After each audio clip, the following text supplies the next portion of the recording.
"That's very true, my dear, indeed," said Mr. Woodhouse with a sigh. "I'm afraid I'm sometimes very fanciful and troublesome." "My dearest papa, you do not think I could mean you, or suppose Mr. Knightley to mean you? What a horrible idea!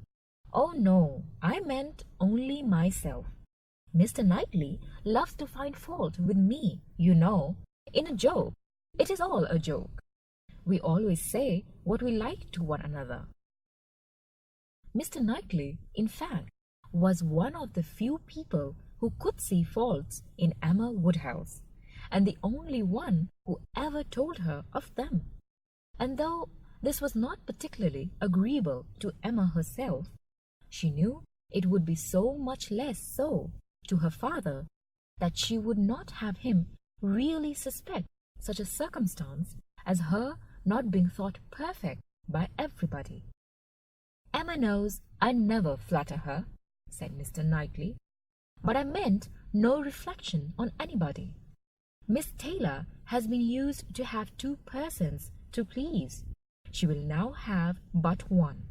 The chances are that she must be a gainer."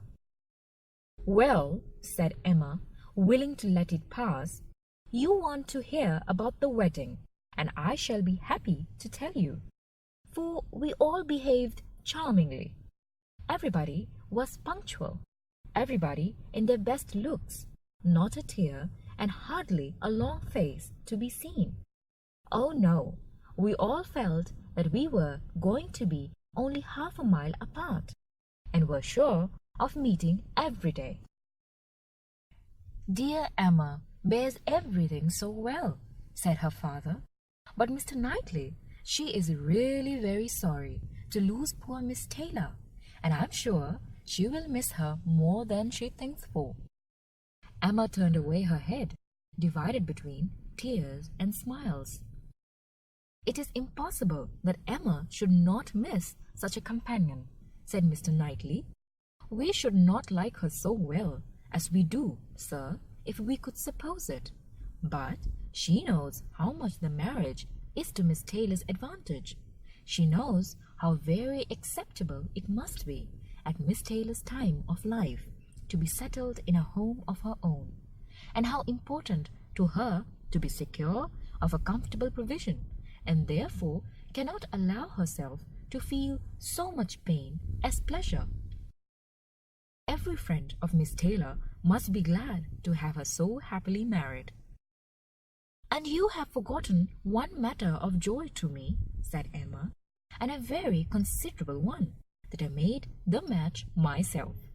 I made the match, you know, 4 years ago, and to have it take place and be proved in the right when so many people said Mr. Weston would never marry again, may comfort me for anything." Mr. Knightley shook his head at her.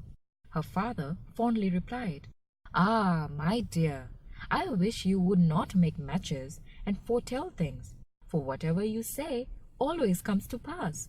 Pray do not make any more matches."